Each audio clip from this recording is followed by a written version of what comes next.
You're listening to BizQuik. This is where Julie and Corey provide quick and useful information to small business owners. BizQuik is the podcast where small business owners get to showcase their businesses and receive expert advice and guidance in areas many entrepreneurs struggle with. And you, the listener, get solutions, tips, and tricks on real-world topics that many small business owners face. Julie and Corey are the experts small businesses hire when they need solutions. And the BizQuik podcast is just one way they deliver those solutions. Let's start the show. Welcome to BizQuik. I'm Julie. And I'm Corey. And on today's show, we have a special episode for you. Corey and I are just going to talk about failure. What does failure mean to me? How has failure helped me to be successful? What does failure mean to me? Giving up, not showing up, settling for less than that's possible for you. I think that's all things. Like my big word is consistency, right? Showing up every day and putting in the work, doing even the smallest trivial tasks that move you closer to success. And it's not really a failure until you quit or quit showing up. Failure is a big piece of any success that I've had. Failure primarily just means feedback. It means I've tried something and now I'm getting feedback as to whether the thing I tried worked, or if I'm getting redirected, or if I have to try something different. It's an everyday process. I'm not successful because I get somewhere or I've met my goal. I'm successful with every day that I am doing something and I'm challenging myself. There's a difference between giving up and admitting defeat. Admitting defeat means that you have tried everything that you possibly could and you still weren't able to complete whatever it is. Nothing wrong with that. Failure has been an amazing way to uncover what my superpowers are. So failure gives me the kick I need to pick myself up. It forces me to start learning all over again and doing all the things I didn't do right the first time. You can at least use that as your playbook. And you can keep on looking back and say, well, this play failed. How do we adjust it? How do we look at how to make this work? My motto has been self-care, and I pushed myself to be successful for myself in the self-care area. I think the word failure has such a negative connotation, and if you can spin it to look at it as a learning experience, then it actually has a positive connotation. Don't think of it as a failure. Think of it as an experience, a learning experience, and a way to get better. You know, in business or in life, we should always be failing at something. That's not my motto, but I think I might make it my motto. That was a montage of some of the friends of the show giving us their quotes on what failure means to them or how failure has impacted their lives and careers. So some interesting tidbits thrown in there. Failure. Is this a topic that makes you uncomfortable, Corey? No, because I don't fail, Julie. So basically, I'm going to do all the talking today. Yes. Excellent. Excellent.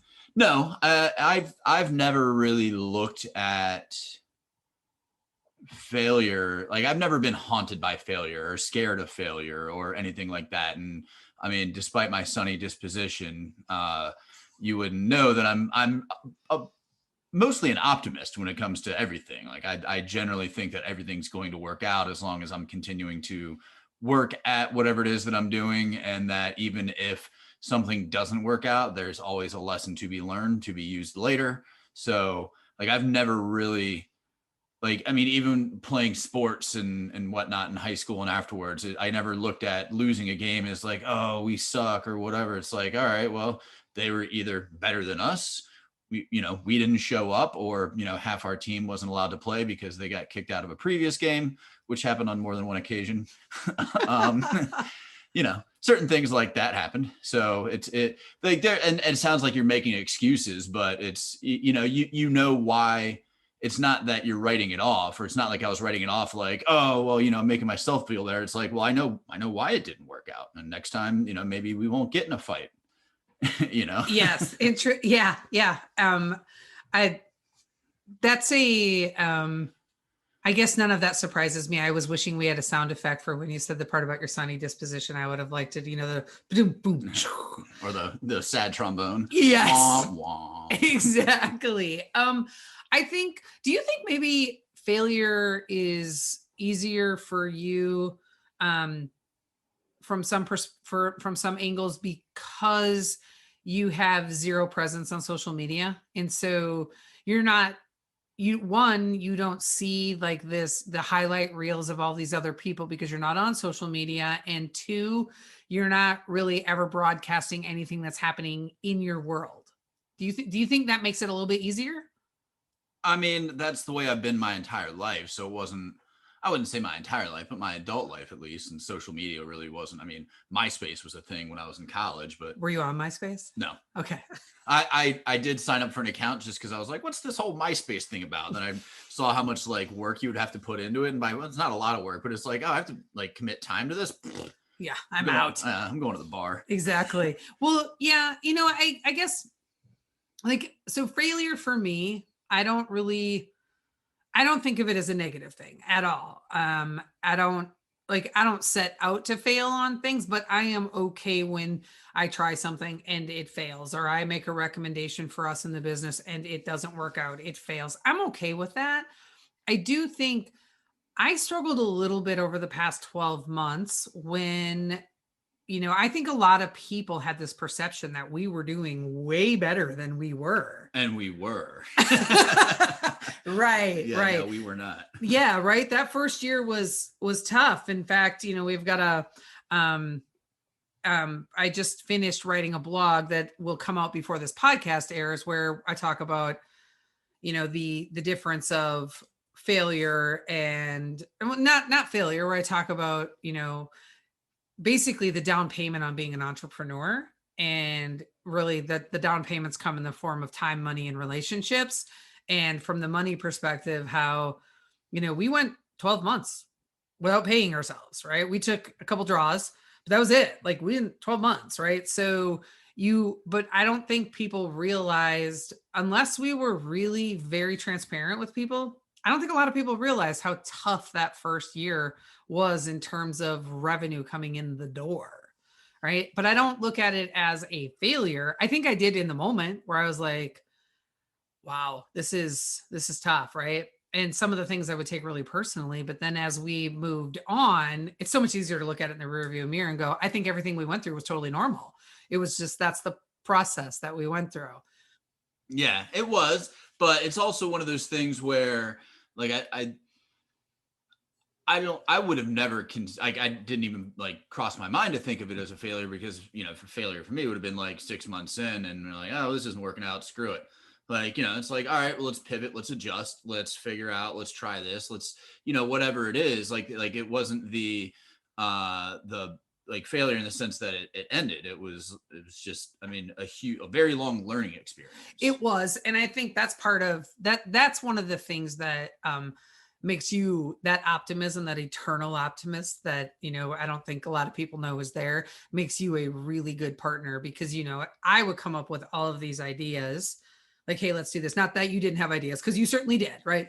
But I would, hey, let's try this. And you knew exactly when to rein me in versus when like, yeah, let's try it. And you never once got like held me responsible or got mad at me when something didn't work. You just be like, oh, that didn't work. Let's keep moving forward, right? Which was nice, because there was chances were pretty good I was probably beating myself up over it, right? Well, and I mean that kind of got me thinking prior to that comment, but it's a good segue into the fact that I don't really have an inner monologue. Right. So like I don't like if I fail at anything, like if something doesn't work out, I don't dwell on it at all. Like I don't think about it, and I'm not concerned about what other people think about it either, because it's one of those things where I'm like, you fail too. Like everybody fails, everybody, screws up, nobody's perfect. So it's, like, and I guess to the social media thing, it's like, I'm not concerned about what other people think about me, because I don't really need to put my highlight reel out there, but I know that everybody who's got their highlight reel out there, there's 99 other things that are not going well in their life. Exactly. And I think there's also there's a benefit to being an underdog or being the new guy on the block, right? You get the opportunity to learn more, and you've got people pulling for you aren't pulling for the person who's been around, the company that's been around for 20 years or whatever. But I don't know, failure is it feels like so many people don't like to admit failures and don't like to talk about failures and don't understand the opportunities that exist within failures. Yeah, I totally agree. And it's one of those things. It's like talking about your salary or like, I don't know, your sex life or whatever. It's just certain things that are taboo, so to speak, that you would talk about in a professional situation. You shouldn't talk about your sex life in a professional situation. Exactly. That's what I said. Taboo. But failure's shouldn't be. But taboo. it shouldn't be. Yeah. But there's just like a handful of things that people are like, well, I'm just not going to talk about that, because I mean, the last thing that you want to do is, because there's a fine line between admitting that you're human and that you make mistakes and, you know, that you're not perfect and you've had to try different things to be successful, versus dwelling on how terrible you are, because that just gets depressing. So, you know, as a business owner, you don't want to show weakness because obviously you're trying to sell yourself, but you also need to come across as human, which is, I think, the hard part that people have, is that they don't realize that their business is an extension of them and that their business also kind of needs to be human. Yeah. I do think that for, you know, the fact that one of, you know, the main things that we help people with, one of the main things that we have done so far since starting our business is helping other people launch businesses. And it makes it a lot easier to kind of give people an idea of what's about to happen or what to expect or how to sort of temper their expectations when we've just been through it. So we can say, like, you know, that's one of the reasons we ask people when they're first starting out, like, how long can you go without revenue? Right? Because it may not happen as quickly as you think it will. And I mean, we hope it does, because I mean, we've certainly had clients where they've gotten revenue fairly quickly, but we've also had clients where they're, you know, 6, 7, 8 months in and they're like, I haven't made anything. They're like, well, right, to be expected. That's why we asked this question up front. And that's not a failure. That's the learning curve. And that's the process of starting a new business. Yeah. And I think that also there is a difference there, and it kind of depends upon the product or service you're selling, et cetera. Because if you're selling a service or something like that, yeah, it might be a while before you get clients in your door or you know, in your inbox, whatever it is. But the thing that we need to think about is it's different for somebody who, let's say, has a brick and mortar. Because like, if you are, let's say you're opening up a restaurant, which I'm about to do, and I don't have income for 6 to 7 months, that might be a problem. Like, yeah. So, you know, like there is a difference, and you need to figure that out too, because you don't want to go down with the sinking ship if the ship just isn't built to float. So you need to know when to cut it off. Right. Yeah. That's a very good point. So let's talk a little bit about some of the things that we heard in that montage. Right. So I think I want to start with the very last one, which was our dear friend Lindsay, who talked about that she was going to make failing every day her motto. Yeah, I really liked that. I did too. Yeah, and so on the montage there that you heard at the beginning of the show, that was Lindsay was the very last person to be featured in that, and that, you know, it's that she wants to make failure a part of her life. Yes, she's like, it's not my motto, but maybe it should be. Yeah. And I thought that was great, because she's looking at it from the perspective of, when I fail, I learn and I'm growing, and it means progress. So that's a really good thing. So I loved what she had to say. Yeah. And I think that for the most part, everybody who we got an answer from, failure was spun in a way that it's a learning experience. It's progress. It shouldn't be a negative. It's, you know, it's a way to get feedback and figure out what your next steps are and that type of stuff. And I think that's, you know, the cliched story of Thomas Edison inventing the light bulb, and he tried 10,000 different ways to create the light bulb. And they're like, what did you think about that? He's like, well, I found 10,000 ways not to make a light bulb, you know. Yeah. Which he spun it positive for exactly. himself, which is actually, you know, speaks very nicely to what Stephanie said, where she said, you know, that it's a learning experience, but it's semantics, right? That you've got to find a way to spin it from negative to a positive, right? So remove that negative connotation and make it a positive, which I feel like it should be that should be fairly easy for people to do, right? If you just spend just a couple of minutes thinking about, okay, I tried this, I failed, but what did I learn and what can I use to do it better next time? And honestly, people who, if you're not failing, you're probably not trying anything new. Yeah. Which that sounds horrible. Or you're really awesome. Right. Which, that could be you because you don't fail. So yeah. Well, no, I do fail. But okay. Yeah. I really love that. We're like spinning it from the negative to the positive. I thought that was an important point to make, and appreciated that Stephanie shared those thoughts with us. Yeah, I agree. And I think that's a good spot to take a quick break for a quick commercial, and we will be back shortly to finish our conversation on failure. Hey everyone, we wanted to take a quick break to tell you about our upcoming course on time management that launches on Monday, April 12th. If you ever find yourself asking for more hours in the day or time with the family, this is what you need to help master your time and your schedule. The course is called Time Bomb, and all the details can be found on our site under the Courses tab. Starting on April 12th, we'll have a completely free assessment designed to help you understand where you're strong and where you may need to focus to help you improve how you use the 24 hours we all get each day.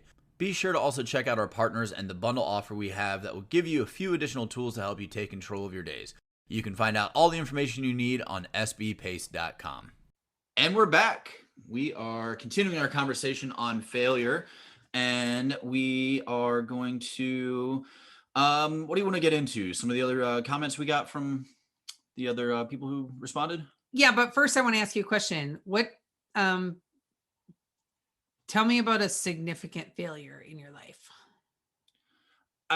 We talked about this earlier or last week, and like honestly trying to figure out something where I'm like, this is like a significant failure, like business failure that I've had. Like I can pick moments, but they're like mistakes where it's like, oh, I should have done this or that in that one instance, but it wasn't like a make or break. It was like, they're all learning experiences. I mean, the probably the biggest one is when I left and it's not even a failure. Like I left my partnership in the coffee shops here in Richmond. Yeah.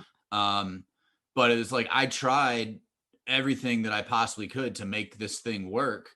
And in the end, like I just got down to the end and I was like, I've done everything that I possibly can. And I'm miserable. My partner's like, she wasn't making any concessions or anything like that. And finally, like, it's like, I'm done. I'm out. Like, and it wasn't like, the business didn't fail. I didn't fail. Like, it was just time to go. Yeah. So I think for me, one that comes to mind, and, there are a few for me. I want to go back to a client that you and I worked together a couple of years ago. And I don't know, like looking back now, I can say that the majority of the people on the senior staff were just batshit crazy. Correct. Right. And, but the person that I was working directly for that had brought me in, I failed to recognize her patterns of how she treated human beings. For some reason, I thought I was exempt from it, that I would never become part of her pattern. And I can remember talking to, now our friend Heather, who's been on done a couple of episodes with us. Heather, who's a therapist, who said to me, I can't believe you thought you were never going to fall victim to what she was doing, because this is a clear pattern and you saw it from the moment you walked in the door. And I was there for almost a year.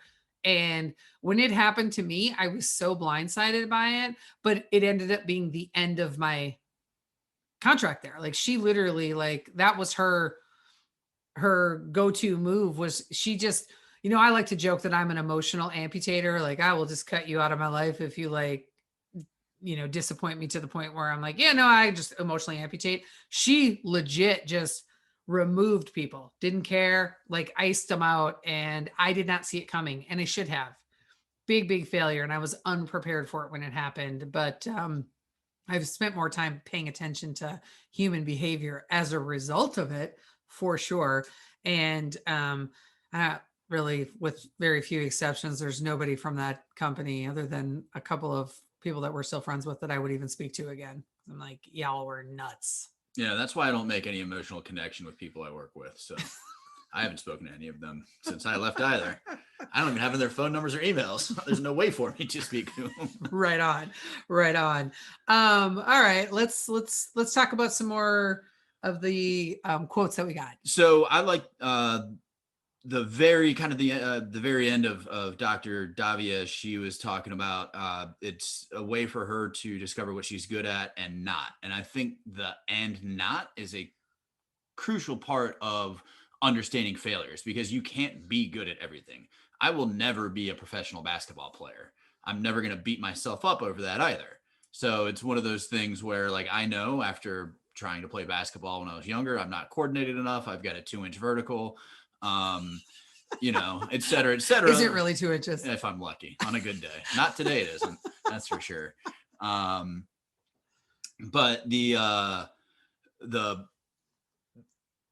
you understand what you're not, like, what you can't do. And so you don't have, like, you shouldn't continue to try to do that unless it's something like you want to improve the way, you do whatever it is, like it's a hobby or something like that, or something that's important to you. But if it's something like, I'm not good at social media, awesome. Hire somebody to do that for you. Yeah. I was thinking about it from the perspective of our business, right? And there are things that, neither one of us want to do, neither one of us are particularly good at. And, when you're first starting, you're not a lot of options. If you don't have the money to pay somebody else to do it, if you haven't planned on that, then you have to figure out a way to do it. Right. And maybe you suck at it for a while and you get better, or maybe it's just like, all right, let me find the easiest way to do this, and we'll kind of hack our way through it until we can afford to pay somebody else. But I would not consider that to be a failure at all. Although that's an interesting way to look at it, right? Because there are certainly things that could be considered failures on a day-to-day basis. I don't think I ever look at failure on that micro of a level, right? Oh, I have a really good failure story that I would love to tell. I would love to share it with you. Okay. Because it's about someone else. This is what I have to deal with, folks. Middle of a thought, just switch to another one. And I'm like, wait, was that... I don't know where we're going now. Is that a failure? Is that a fail on my part? Yes. Yeah. No, you need to, like, wave a sign, like changing directions, like a fucking turn signal or something. So I know. Blinka, blinka, yeah. Blinka, blinka. Yeah. So when I was little, I was probably like 4 or 5 years old, and my sister was, God, I hope she listens to this episode, because she will murder my face for telling this story. She still gets upset about this story. She used to have to make dinner for us, right? And my mom was not home. She was working. And so she would make dinner for me and for us 4 kids and my dad, because we didn't have the rest of the family hadn't arrived on the scene yet. And one time she decided to make these chocolate cookies. And I don't know what she did or what she forgot to do. What age was she at the time? She's probably like 9 or 10. Okay. And she makes these cookies, and literally when she takes them out of the oven, it legit looked like dog shit, like all over the cookie tray. And we laughed so hard, me and my 2 brothers and my dad, and my sister cried. Like, I'm talking for hours. She was so upset. She cried. It was still to this day, you can't tell the story without her getting upset, because she just thinks it was like the most critical failure of her youth. And I just think it's like the funniest story ever. I still can see those cookies on that cookie sheet and remember her crying and me just laughing. Does that make me a terrible person? No, not at all. You're supposed to make fun of your siblings. Yes. So that was, big failure. I wonder if she considers that to be her life failure. God, she's lucky if she right. One time when I was 9 and screwed up the cookies. Yeah. Yes, exactly. Yeah, so let's talk about another quote that we have.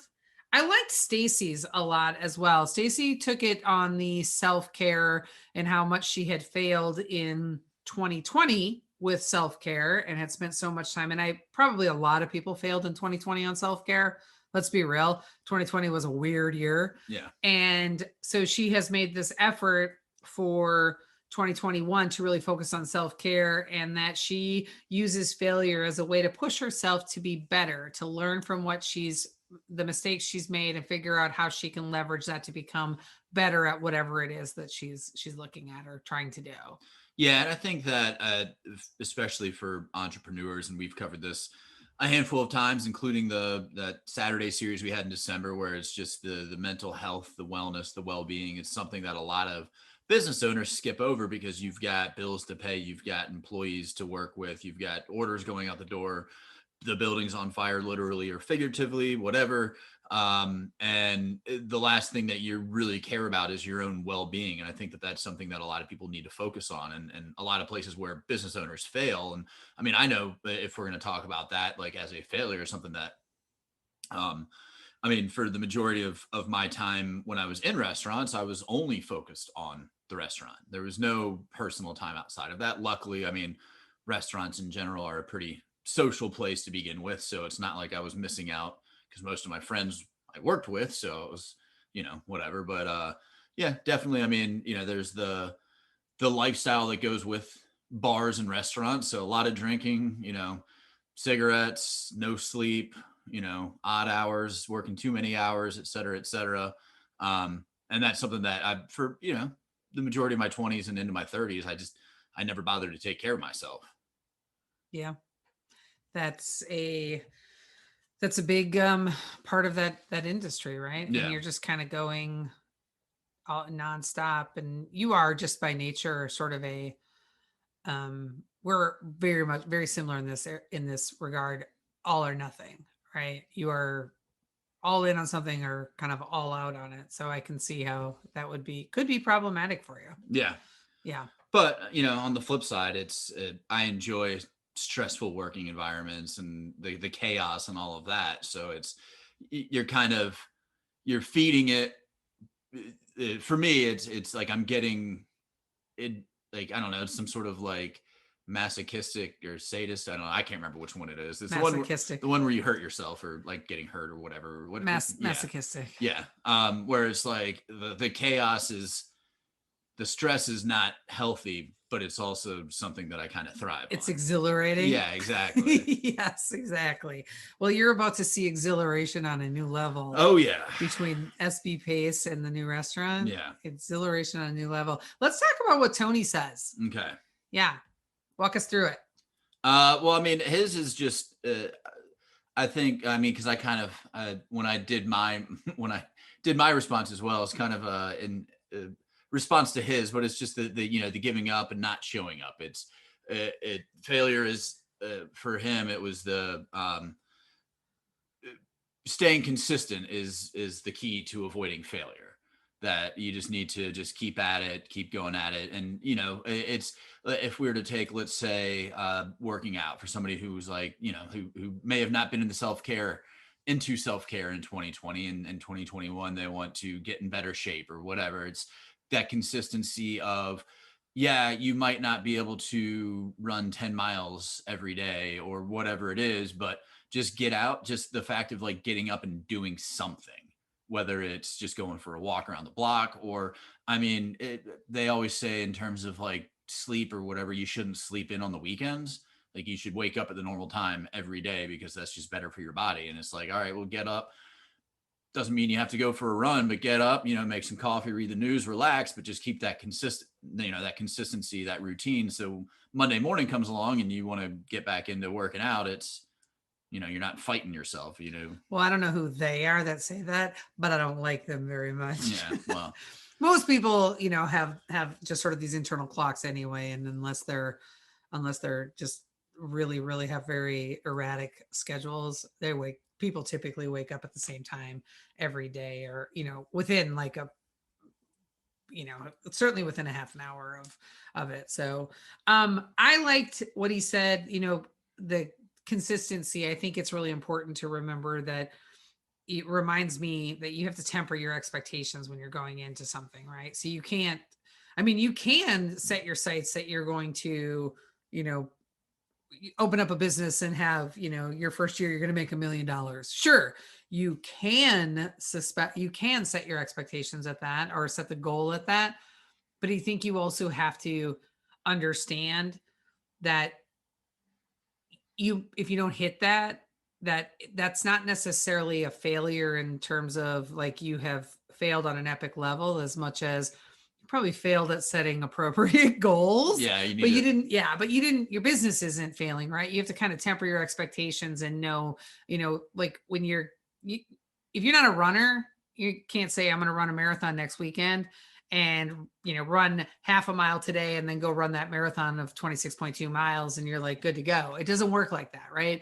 Everything is a build up. You just build up over time and you get better. And that's the same with running a business, with learning things, learning a language, like relationships, all of it. You learn as you go. Life is an iterative process. That's a really good quote. We should use that as the clip, as the clip for this one, the promo clip. I'm the producer, so I determine which clip we use. Yeah, that's fair. And I'm not even gonna try and argue with you on that. Yes, exactly. Executive producer as well. Oh, we're at it. But yeah, I think that, just one last point before we wrap it up here on that is that I like what you were saying, the setting the goal of I'm going to have $1 million in sales, but if you don't hit it, you need to figure out where the failure is. Like if your car breaks down, you don't just go buy a new car. You figure out what's broken and fix that part. And hopefully, I don't know, some people might just go buy a new car. Right on. But